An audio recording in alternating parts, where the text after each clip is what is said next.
The Jack Benny Program, presented by Lucky Strike. Sold to American. Let that famous chant remind you, Lucky's pay more. Yes, at the tobacco auctions, Lucky Strike pays millions of dollars more than official parity prices for fine tobacco. LSMFT, LSMFT. Lucky Strike means fine tobacco. Tobacco that's smooth, mild, and mellow. But take the word of an expert, a man like Mr. C.B. Smith of Danville, Virginia, for 30 years an independent tobacco buyer. Recently, he said, I've spent my entire life in the tobacco business, and I can tell good tobacco at a glance. And year after year, I've seen the makers of Lucky Strike buy fine, real quality leaf. I've smoked Luckies myself for 29 years. And Mr. Smith is only one of many experts who smoke Luckies. For a recent survey reveals that more independent tobacco experts, auctioneers, buyers, and warehousemen smoke Lucky Strike regularly than the next two leading brands combined. So take a tip from the experts. For your own real deep-down smoking enjoyment, light up a truly finer cigarette, Lucky Strike. Remember, Luckies pay more, millions of dollars more than official parity prices for fine tobacco. Good reason to make your next carton Lucky Strike.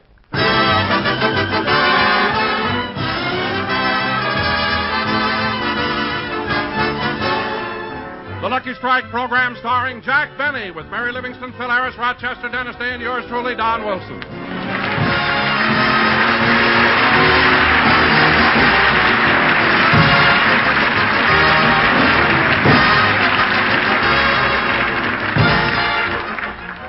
Ladies and gentlemen, last Sunday, Jack Benny did his first broadcast of the season.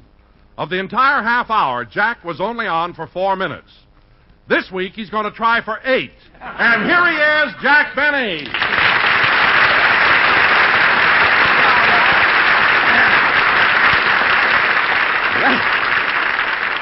Thank you. Hello again. This is Jack Benny talking. And Don, I don't want to sound like a ham, but I think it was awful that on our opening program last week I was only on for 4 minutes. Well, Jack, you may be interested to know that letters have been pouring in commenting on your brief appearance. Really, Don? Now, what did they say? Life can be beautiful.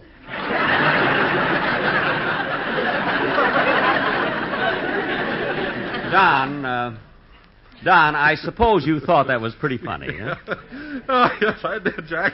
As a matter of fact, I made that up myself.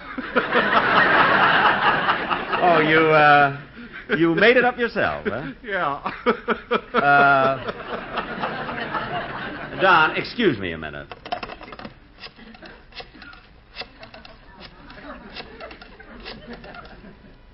Hello? Is this the unemployment insurance office? It is? Well, you can start making out a thin check for a fat boy. Goodbye. And now, folks, for the remainder of this program, we will struggle along without the services of Mr. America, North, South, and Central. So getting on with the show. Wait a minute, Jackson. Hold it a minute. You can't do that to Donzie. Do I hear a voice from NBC?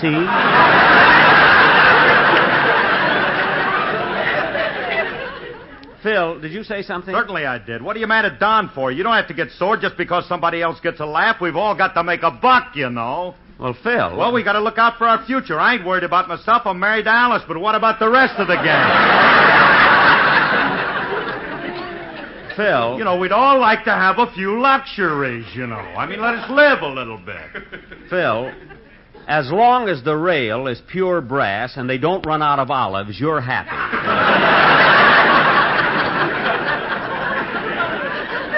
Now, Don... Yes, Jack? Believe me, Don, I don't care who gets the laughs on this show. It's just that I think it's time that the star is shown a little more respect by his subordinates. Subordinates? Yes, that's what you are. You, Don, Mary, you're all subordinates. Now, let's get Hello, Jack. Hello, Phil. Hiya, sub. Sub? Yeah, Livy, ain't you heard? You're a subordinate. Subordinate? To whom? To the little man who we only needed for 4 minutes last week. That's the whom. Now, kids, I'm sorry I started the whole thing, so let's forget it. Oh, Don... Oh, excuse me a minute, Jack. I'd like to say something to Mary. To me, Don? Yes, I want to congratulate you on being selected as one of the 10 best-dressed women in America. Oh, yes. Congratulations. Well, thanks, boys. I bet you were thrilled, weren't you, Mary? Oh, I certainly was, Don. I thought it was quite an honor. Hey, Liv, let me get this straight. You were picked as one of the best-dressed women in America? Uh-huh. On what Jackson pays you? How can you afford to dress like that? My mother used to be a cigarette girl at Cyril's. She was not. She was, too. She was known as No Change Livingston. Oh, well, I apologize, Mary. Hey, Livy, I just thought of something. Do you know why Gypsy Rose Lee didn't enter the best-dressed women contest? No, why? Because she couldn't bear to lose. Oh, Harris, you may only be a subordinate, but that joke alone will run for 4 minutes.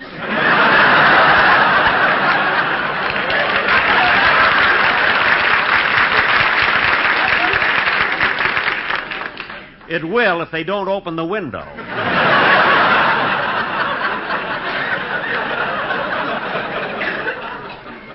Now, look, kids, tonight we have a very important sketch to do, so let's get on with it. Tonight we're going to present our version of that famous Metro-Goldwyn-Mayer picture, Edward, My Son. Now, in this sketch... Pardon me. Come in. Hello, Mr. Benny. Oh, Mel Blanc. Hello, Mel. What can I do for you? Well, I just dropped in to see if you had a part for me on your program today. Oh, I'm sorry, Mel. I don't need any extra actors today. Oh, but I can make the listeners think you got a lot of stars on a program. I can imitate Humphrey Bogart, Clark Gable, Edward G. Robinson, and Al Jolson.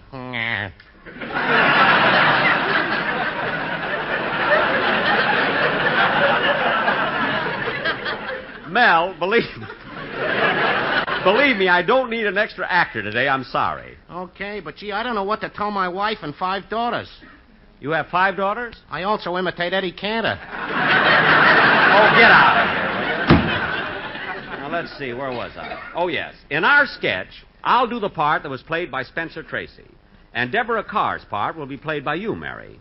And Now, wait a minute, Jack. Why don't you give Mel Blanc a job? He won't charge you much. Mary, look. Well, you told me yesterday you had a part for a Western Union boy. Look, I filled that already.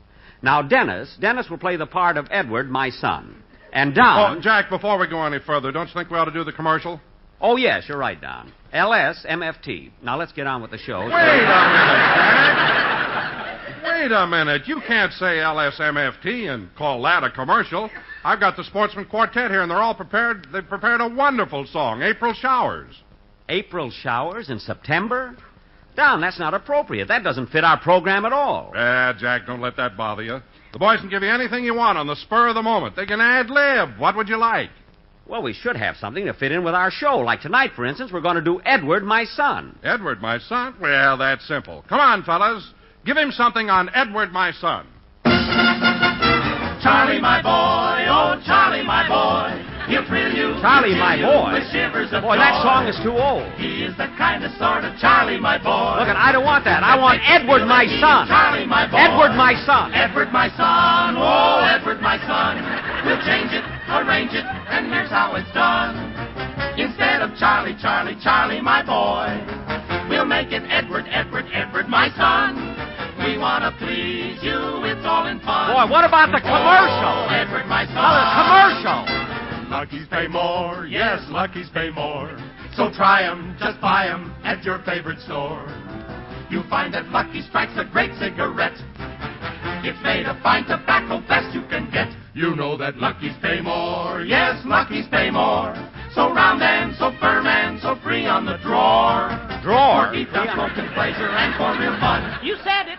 Just try a Lucky Strike, you'll say that's the one. Ask Charlie, my boy, or Edward, my son. Who? Edward, Edward, my son.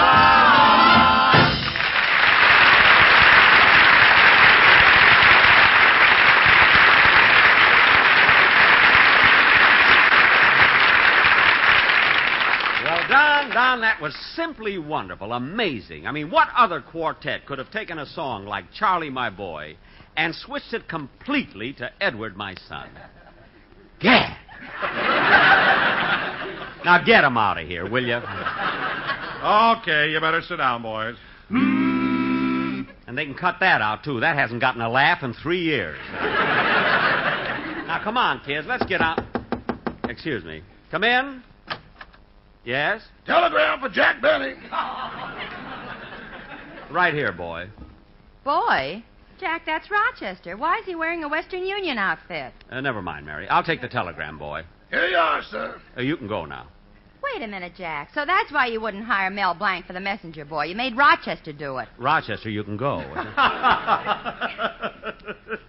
If that ain't the silliest thing I ever heard, making Rochester Rochester an actor. I wouldn't laugh so much if I were you, Mr. Harris. What do you mean? As soon as I learn all the lyrics, and that's what I like about the South, you're a one-show man.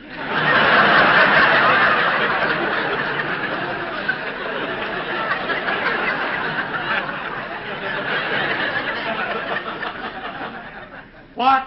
Oh, won't you come with me to Alabama? There you'll see my... Rochester, go already. All right, boss. Goodbye. Goodbye. Oh, say, boss. What is it? After I drive you home from the studio, can I borrow your car and have the rest of the evening off? I got a date with my new girlfriend, Susie. Well, I guess so, Rochester, but be careful this time.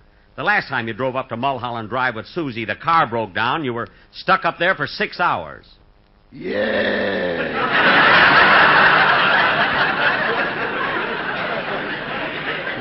Go on, Rochester.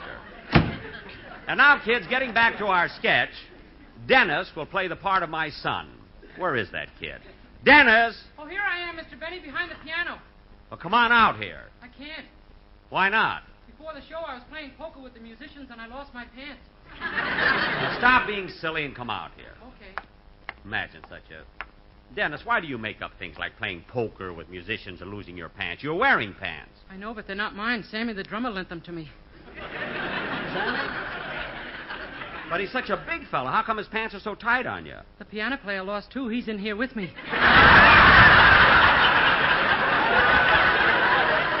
Now cut that out! You know, Dennis, I can't understand what makes you act so silly. Well, that's not my fault. My mother dropped me on my head when she was burping me.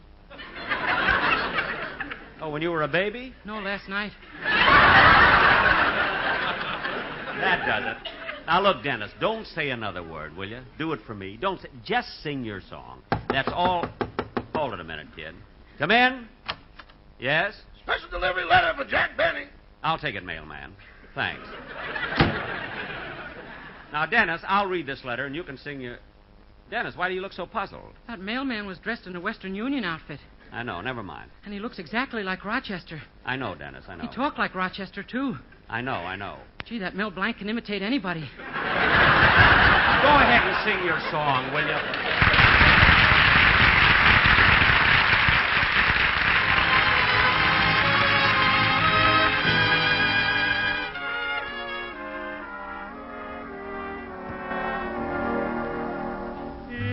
If I sent a rose to you for every time you made me blue, you'd have a room full of roses.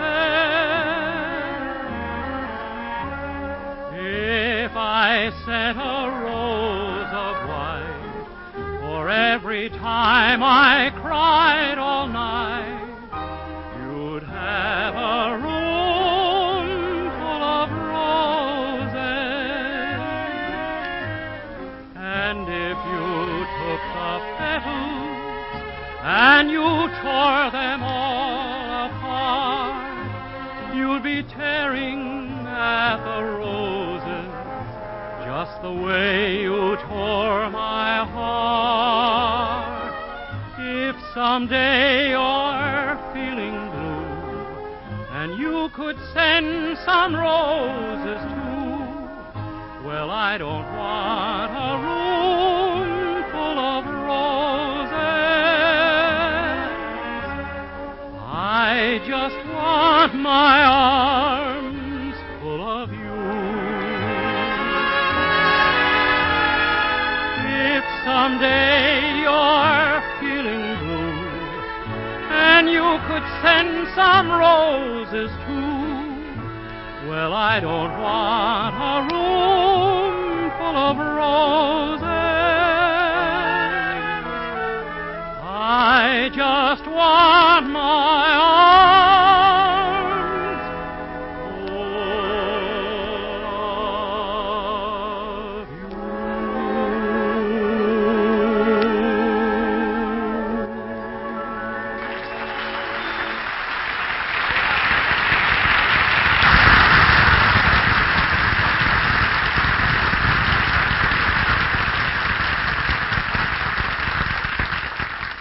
That was Room Full of Roses, sung by Dennis Day. Very good, Dennis. Yeah, that was swell. Mel, haven't you gone home yet? No, I'm waiting around to see if you've got a part for me in your play. I told you I have nothing. All the parts have been cast. Now go away and leave me alone. Gee, I don't know what to tell my wife and 4 daughters. I thought you had 5 daughters. I play poker with the musicians.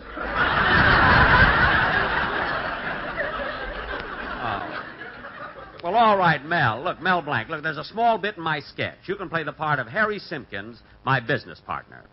Now, go ahead, Don. Introduce the play. Okay. Ladies and gentlemen, our version of Metro-Goldwyn-Mayer's sensational film success, based on that great English play, Edward, My Son.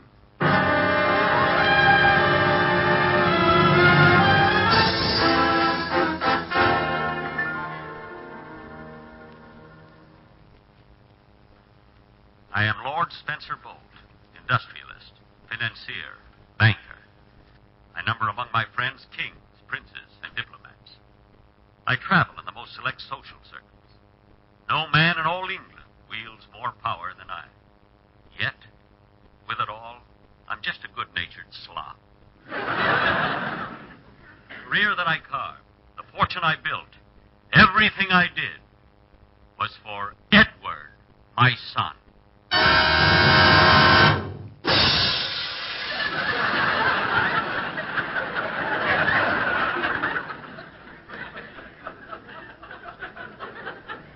It all began many years ago in the quaint little English town of Leicester, Worstinghamshire.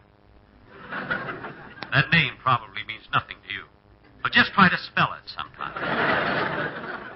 As my story opens, it is the first birthday of Edward, my son.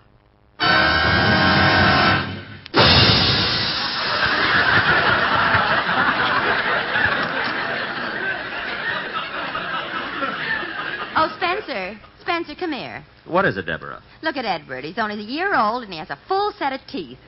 So that's where they are. I've been looking all over for them.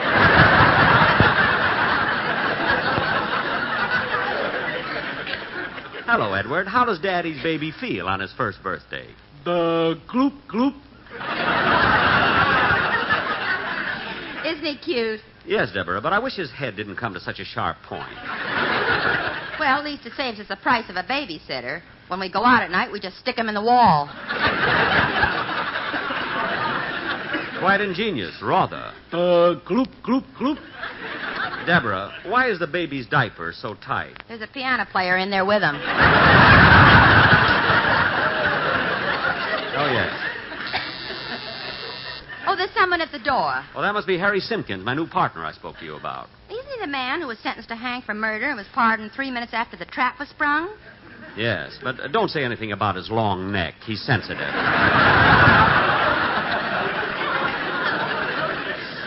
Oh, I shan't. You shan't? And don't mention the 11 prison terms he served for robbery. Come in. Don't stand there in the fog. Hello, Spencer. Hello. This is my wife.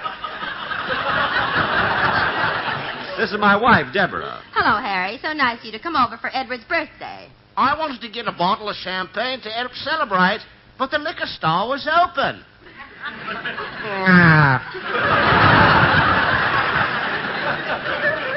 That's hardly cricket. Quite. You may think it strange that I would go into partnership with a criminal. But during the next few years, Harry and I made lots of money, and we were able to pass most of it without getting caught.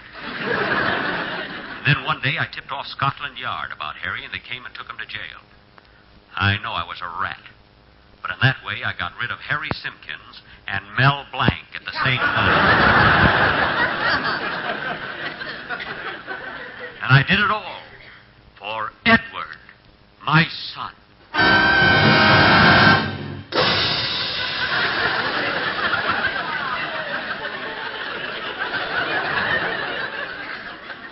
I soon became rich due to some shrewd business deals, well-placed investments, and a short hitch as a cigarette girl at Ciro's. Eventually, I was made Sir Spencer Bolt, and it was a happy little group that gathered to celebrate Edward's 5th birthday. There, Deborah, 5 candles. Isn't that a beautiful birthday cake? Yeah, but it's 5 years old. We're rich now. Can't we afford a new cake? No, we can't. Why can't we? Because we can't. That's why we can't.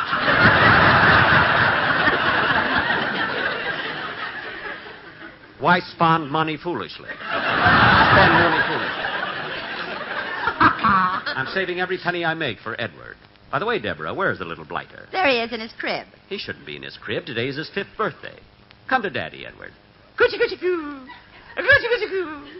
Say Daddy, Edward. Say Daddy. Gloop. He said Daddy. He said Daddy. Now say Daddy again. Gloop. There, he said it again. He said it again. By the time he's 10, he'll be talking. Not unless you buy him Edgar Bergen.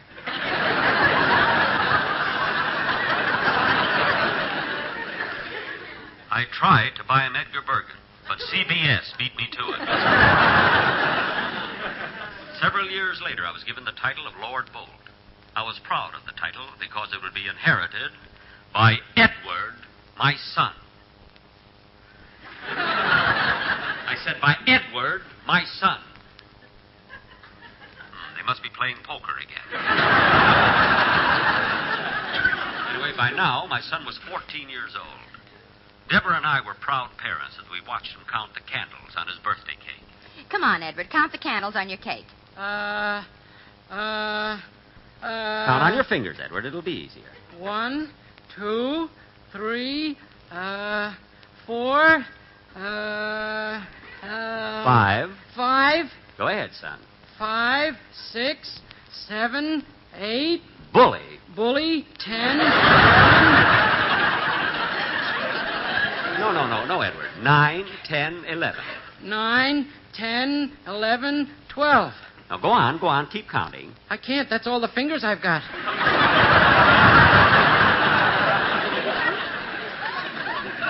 Well, take off your shoes. You're loaded down there.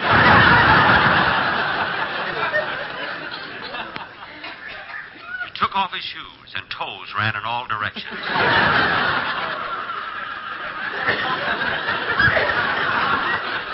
He looked like he was standing in 2 plates of spaghetti.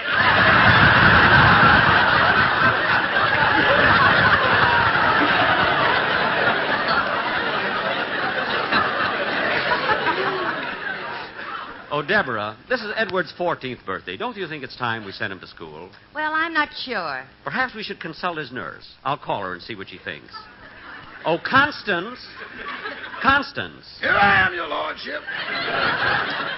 Spencer. What is it, Deborah? We're so rich now. Don't you think we'd get the nurse a white dress instead of the Western Union outfit? Later, Deborah. Now, Constance, I wanted to ask you if you think Edward is ready to start school. Well, I don't know, your lordship. You see, he can't take care of himself. I still have to give him his bath every day.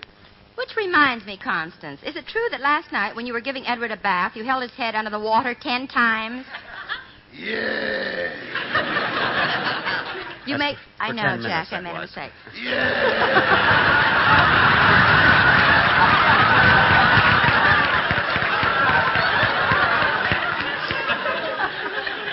You may go, Constance. Better luck next time. Better luck to you. Now, Edward, we're thinking of putting you in school. Well, if I go to school, can I take my frog along? Yes, you can take your frog. The next day, we went to school. We took the entrance examinations. Edward didn't pass, but the frog did. But that didn't stop me. I bought the school, grabbed Edward by the head, and stuck him in the 2nd grade. With Edward in school, my incentive to work was greater than ever.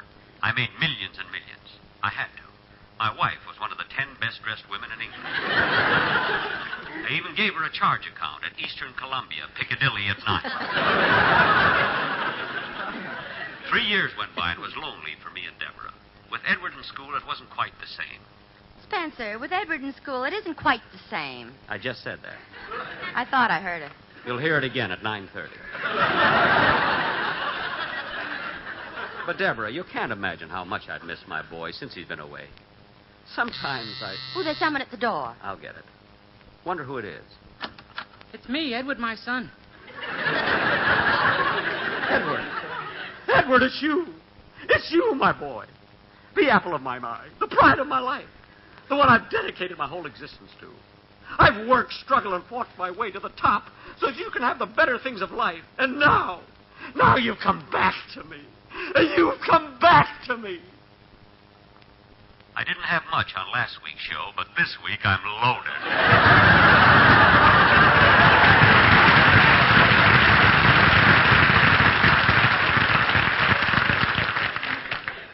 Edward, what are you doing home from school? I had to come home, Mother. I missed you and Gloop. He never did learn how to say Daddy. Well, come in, Edward. Make yourself comfortable. Take off your hat and coat. We couldn't ask him to take off his shoes. We were living in a smaller place. But we were happy because with us back again was Edward, my son.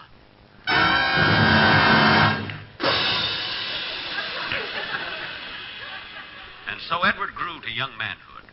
Nothing could stop him. But then came the war.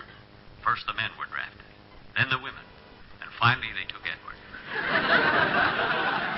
It was terrible knowing that any day might be his last. But there was no time for sentiment. And then it happened. A man from the War Department came to our house. We could tell by the look on his face that something terrible had happened to Edward. He was grinning from ear to ear. He looked at me and said, Lord Bold? Yes? Are you the father of Edward, my son? Yes, I am. It's my unpleasant duty to inform you that your Never son... mind that. How did it happen? We're not quite clear on the details, sir. All we know is that Edward bailed out. Bailed out? What happened to his plane? Oh, he wasn't in a plane. He was in a submarine.